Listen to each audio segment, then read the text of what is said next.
Думай, Джерика. Похоже, она любит, когда ее зовут хорошей девочкой. Может, если я просто поглажу ее? Что вы делаете? Неплохо. Делайте дальше. Не вижу ни одной охотничьей метки вокруг. Расскажи, как ты ориентируешься тут? Или перестану гладить. Да тут все просто. Я просто иду по запаху.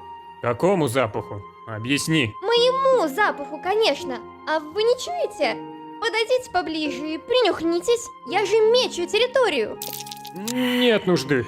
Не хочу перебивать твой запах своим. Не парьтесь, рыцарь, это не проблема. Я вас научу, как правильно метить. О, убейте меня, небеса.